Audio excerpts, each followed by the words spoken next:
In a small village nestled in the heart of the mountains, there lived a cheerful and wise old woman named May. May was known for her unwavering happiness, regardless of the circumstances. Her radiant smile and laughter were a source of inspiration to all who knew her. One day, a young and curious traveler, Li Wei, arrived in the village. Li Wei had heard of May's remarkable happiness and sought to learn her secret. He approached May with a question.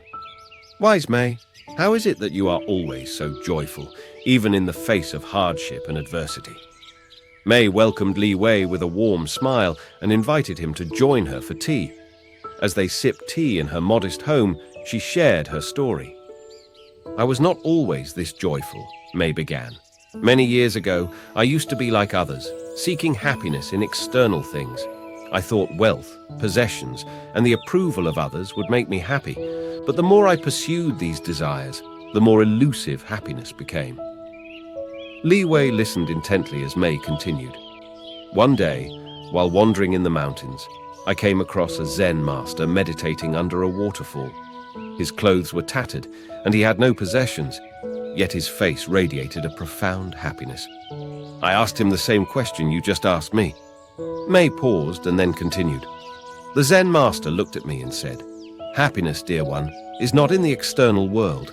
It is a state of mind that we can choose at any moment.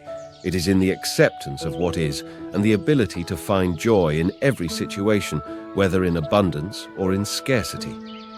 Li Wei pondered these words and asked, "But how can one find happiness in adversity or suffering?" May smiled and replied, "The Zen master taught me a simple practice. He said, when you're faced with a difficult situation, take a moment to breathe deeply and be present. Accept the situation as it is, without resistance.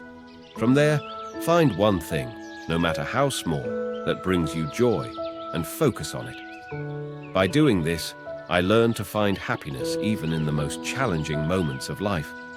Li Wei thanked May for her wisdom and stayed in the village for a while, learning from her and practicing the art of staying happy in every situation. He soon realized that, like May, he could choose happiness by embracing the present moment and finding joy in even the simplest of things. Years passed, and Li Wei became known as the cheerful traveler, spreading the wisdom he had learned from May and the Zen master.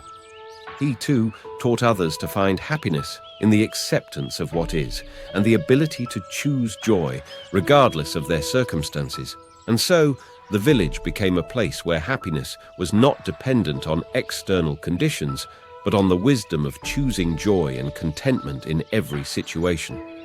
The morale of this Zen story is a reminder that happiness is a choice that can be made in every situation by embracing the present moment and finding joy in the simplest things.